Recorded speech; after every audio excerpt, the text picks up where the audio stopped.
Hi friends, last lecture में जो अपना टॉपिक चल रहा था वो था ट्रांजिस्टर। उसका कुछ पार्ट मैं आपको पहले फिर से रिवाइज करवाता हूँ, उसके बाद हम आगे चलते हैं। देखो, आज जो मैं आपको पढ़ाने जा रहा हूँ इसको अगर आप पढ़ लेते हो तो किसी भी एग्जाम में ट्रांजिस्टर का जो एक सवाल आएगा वो आपका कभी गलत नहीं होगा। ट्रांजिस्टर क्या होता है? नाम है इसका ट्रांजिस्टर। इसमें शुरू में लिखा है ट्राई। ट्राई का मतलब होता है थ्री। ऐसी सेमीकंडक्टर डिवाइस जिसमें कितनी सेमीकंडक्टर हो? थ्री हो। इसलिए ट्रांजिस्टर का नाम दिया जाता है पीएनपी या एनपीएन। पीएनपी इसका मतलब है कि ये तीन हिस्से हमने ट्रांजिस्टर में पढ़े थे। इस हिस्से को बोलते हैं ई फॉर इमीटर, इसको बोलते हैं बी, ये है बी फॉर बेस, और ये है सी फॉर कलेक्टर। इमीटर का काम होता है चार्ज इमिट करके ट्रांजिस्टर को चार्ज अवेलेबल करवाना। तो चार्ज हमेशा किससे निकलते हैं? इमीटर से।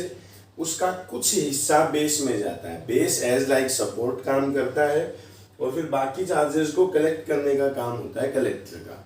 तो पीएनपी, इस पी का मतलब है इमीटर पी है, बेस एन है और कलेक्टर पी है। तो इस पी की वजह से पी में होते हैं होल। पी है फॉर पॉजिटिव चार्जेस और होल होते हैं पॉजिटिव। होल एक ऐसी जगह है जिसमें एक इलेक्ट्रॉन की कमी है। ये यहाँ होल है। अब जब ये होल बेस की तरफ जाएंगे नीचे, ये चले गए नीचे, इमीटर के होल जब नीचे जाएंगे तो क्या होता है? करंट का डायरेक्शन जो होता है वो नेगेटिव चार्जेस के अपोजिट डायरेक्शन में होता है। मतलब अगर किसी वायर में इलेक्ट्रॉन्स इधर जा रहे हैं तो करंट शो किया जाता है इधर, नेगेटिव चार्जेस के अपोजिट डायरेक्शन में या पॉजिटिव चार्जेस के डायरेक्शन में करंट शो किया जाता है। तो ये होल आ रहे हैं इधर, तो इसमें एरो लगता है इधर। पीएनपी ट्रांजिस्टर ऐसा ट्रांजिस्टर है जिसमें इमीटर में करंट का एरो अंदर की तरफ लगता है, इनवर्ड डायरेक्शन में लगता है।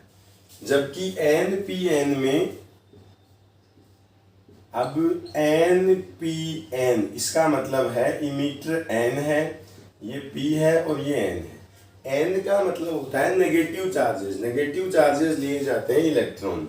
मतलब इसके पास में इलेक्ट्रॉन है, इलेक्ट्रॉन जा रहे हैं अंदर की तरफ। इमीटर चार्ज अवेलेबल करवा रहा है जो अंदर की तरफ जा रहे हैं। इलेक्ट्रॉन अगर इधर जाते हैं तो करंट अपोजिट डायरेक्शन में शो किया जाता है। तो करंट का डायरेक्शन होगा ये। तो एनपीएन ट्रांजिस्टर में करंट का एरो बाहर की तरफ लगता है, जबकि पीएनपी ट्रांजिस्टर में करंट का एरो अंदर की तरफ लगता है। पहली चीज, पीएनपी और एनपीएन ट्रांजिस्टर में कैसे डिफरेंस करेंगे? पीएनपी में करंट का एरो अंदर की तरफ है, जबकि एनपीएन ट्रांजिस्टर में करंट का एरो बाहर की तरफ है। आगे चलते हैं। How to make a part common for a transistor, ये भी हम पहले पढ़ चुके हैं, फिर से आपको याद दिला देता हूं। How to make common a part. दो ट्रांजिस्टर हमारे सिलेबस में है। पहला जिसको बोलते हैं कॉमन बेस और दूसरा जिसको बोलते हैं कॉमन इमीटर।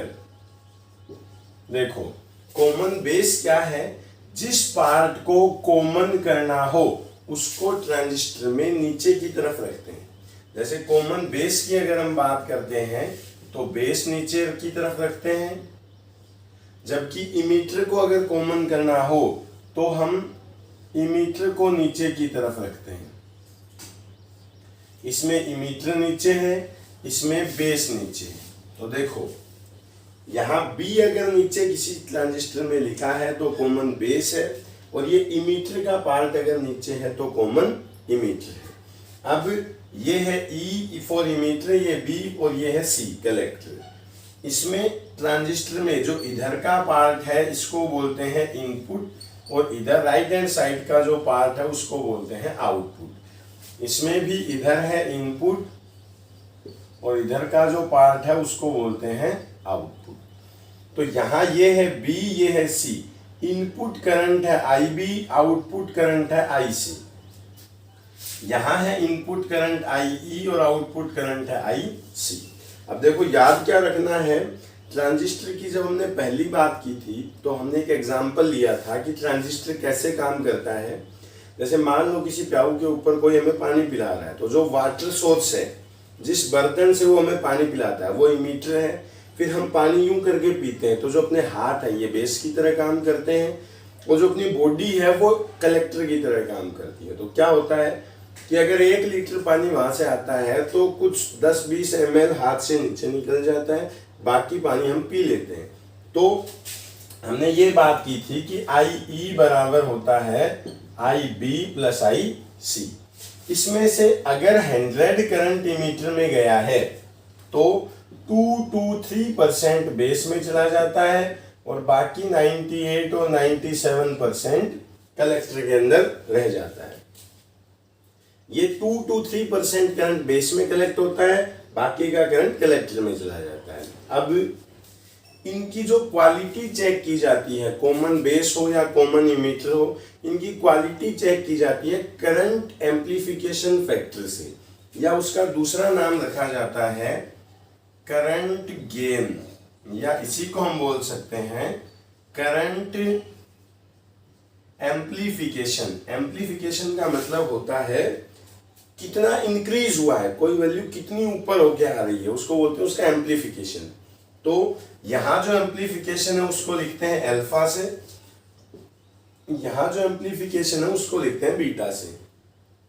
इसका फॉर्मूला हम लेते हैं I output upon I input. Output current को इनपुट करंट से डिवाइड कर देते हैं। अब आउटपुट करंट क्या है, IC है, इनपुट करंट क्या है, IE है। यहां आउटपुट करंट क्या है, IC है, और इनपुट करंट क्या है, IB है। देखो कलेक्टर कितना होता है 98 to 97, और बेस कितना होता है 2 और 3। अगर 98 और 2 ले लें तो बेस की जो वैल्यू है, सॉरी जो बीटा की वैल्यू है, ये कितनी मिल रही है 49। मतलब बेस क्या बोलता है कि अगर आप 2 एम्पियर करंट देते हो, ये बीटा बोलता है अगर आप 2 एम्पियर करंट देते हो तो आपको आउटपुट पे मिलता है 98 एम्पियर। मतलब करंट 49 टाइम इंक्रीज होके मिलता है। मतलब अगर हम किसी कॉमन इमीटर ट्रांजिस्टर को काम में लेते हैं तो करंट की वैल्यू 49 टाइम इंक्रीज हो जाती है, इसलिए इसका एम्प्लीफिकेशन हाई होता है। यहाँ आउटपुट है IC, IC आपने कितना लिया है 98 to 99। IE इमीटर पे करंट कितना है 100, तो इसकी वैल्यू मिलती है 0.98 के आसपास। मतलब अल्फा लेस देन 1 लेते हैं और बीटा ग्रेटर देन 1 लेते हैं। मतलब अगर आप 100 एम्पियर का करंट देते हो तो आउटपुट पे आपको 98 एम्पियर का करंट मिलता है। ये था कॉमन बेस और कॉमन इमीटर के केस में अल्फा और बीटा की वैल्यू। अल्फा क्या है IC अपॉन IE। कैसे लेते हैं, अल्फा कॉमन बेस के लिए लिया जाता है, तो आउटपुट लेते हैं इस पे IC, इनपुट लेते हैं IE। तो अल्फा होता है IC अपॉन IE, बीटा होता है IC अपॉन IB। इन दोनों की वैल्यूज के बीच में, अल्फा और बीटा की वैल्यू के बीच में एक रिलेशन लिया जाता है, जो देखो किस तरह से लेंगे। पहले हम इन दोनों के फॉर्मूले साइड में लिख लेते हैं। देखो हमने लिखा कि एक हम लेंगे कॉमन बेस, ये कॉमन बेस है जिसमें B नीचे है, E इधर है, C इधर है। इसमें अल्फा इज इक्वल्स टू लेते हैं IC अपॉन IE। दूसरा कॉमन इमीटर,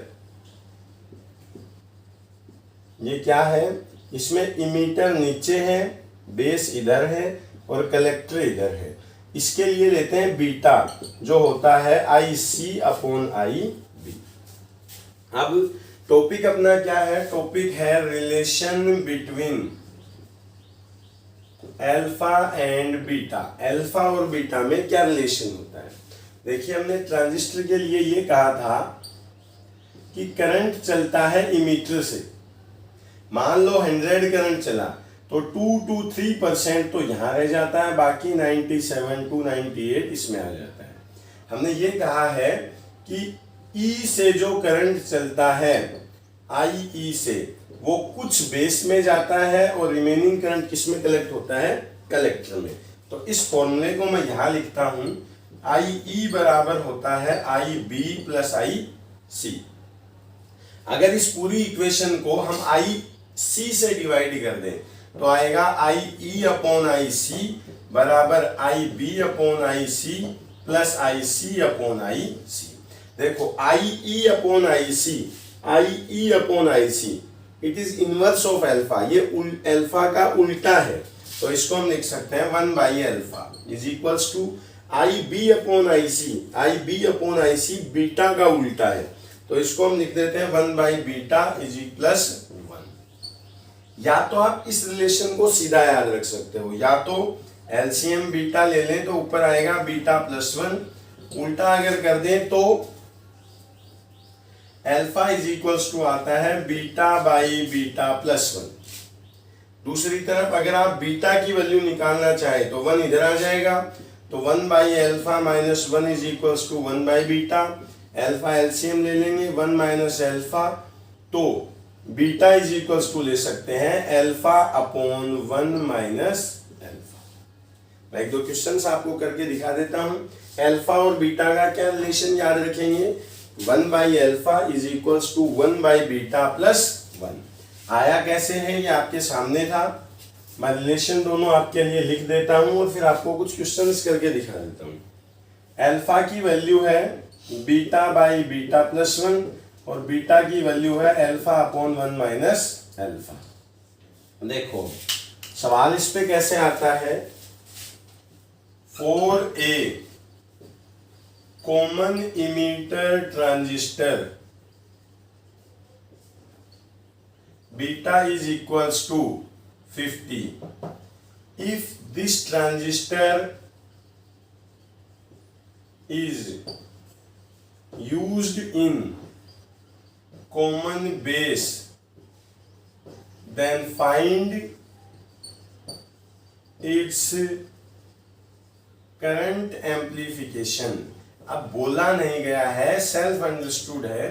कॉमन इमीटर के केस में हम क्या लेते हैं, बीटा, मतलब बीटा गिवन है और पूछा क्या गया है, then find in common base configuration. Common base में क्या लेते हैं, अल्फा, तो alpha is equals to simply क्या लिख देंगे 50 अपॉन 50 प्लस 1, ये आ जाएगा 50 बाई 51 या ऑलमोस्ट आ जाएगा 0.9।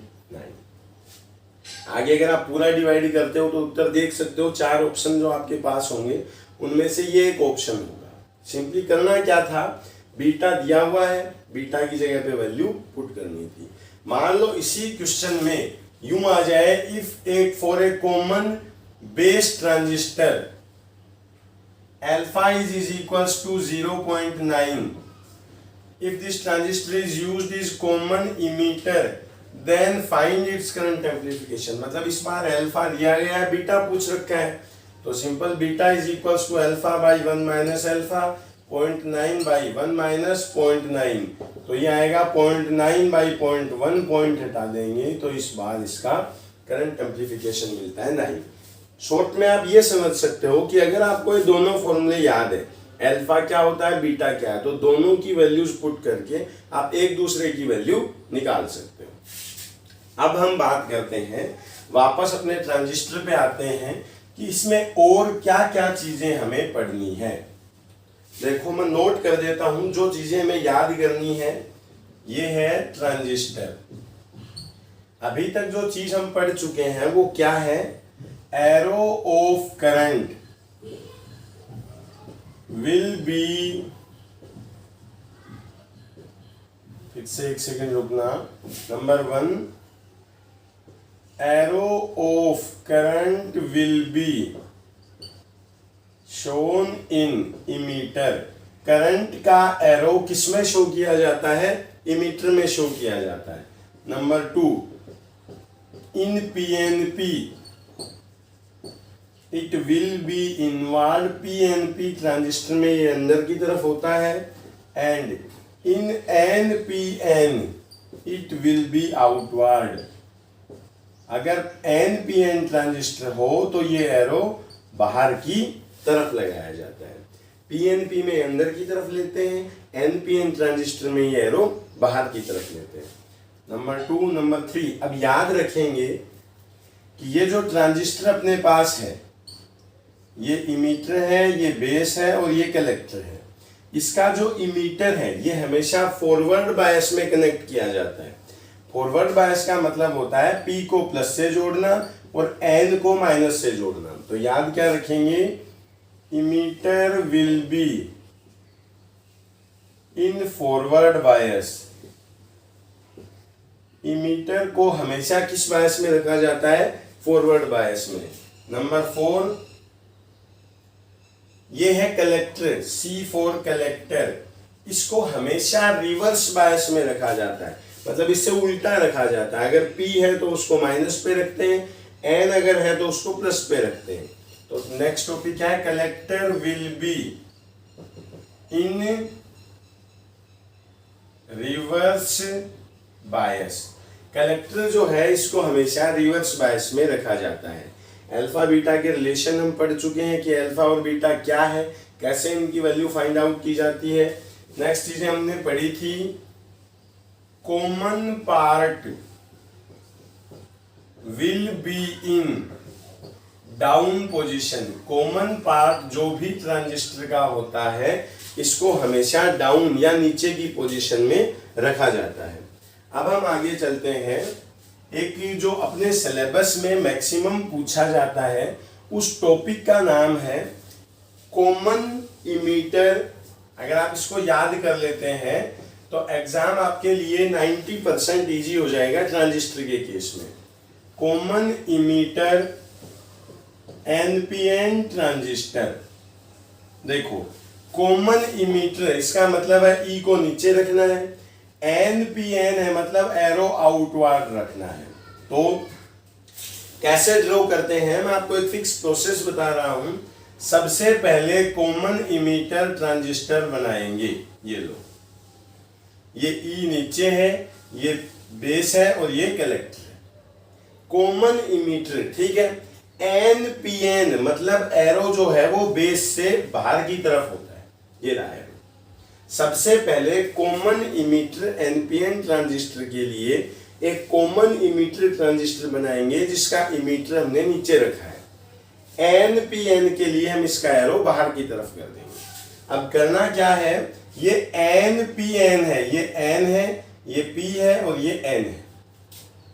दोनों तरफ दो दो लाइनें खींच देंगे, ये रही ये दो लाइनें। अब जो बाहर का पार्ट है इनमें लगती है बैटरियां। तो हमने ये कहा था कि कलेक्टर हमेशा किस बायस में रहता है, रिवर्स बायस में। रिवर्स का मतलब है एन प्लस पे और पी माइनस पे। अब ये एन है तो एन को रिवर्स में करने के लिए किससे जोड़ते हैं, प्लस से। तो यहां एक बैटरी लगा देंगे, ये इधर ये इमीटर है, इसको आपको हमेशा फॉरवर्ड बायस में रखना होता है। इमीटर किस में रहता है, फॉरवर्ड बायस में। तो फॉरवर्ड बायस में रखने के लिए P प्लस पे रहता है और N माइनस पे। ये N है तो N को किस पे रखना है, माइनस पे। तो इसका यहां जो बैटरी का टर्मिनल आता है वो क्या रखा जाता है, माइनस। एक बैटरी हम यहां बना लेते हैं, एक बैटरी हम यहां बना लेते हैं। ओके, ये जो बीच की लाइनें हैं इसमें यूं सर्कल करके ये एक एरो लगा देते हैं, ये वोल्ट मीटर को शो करता है।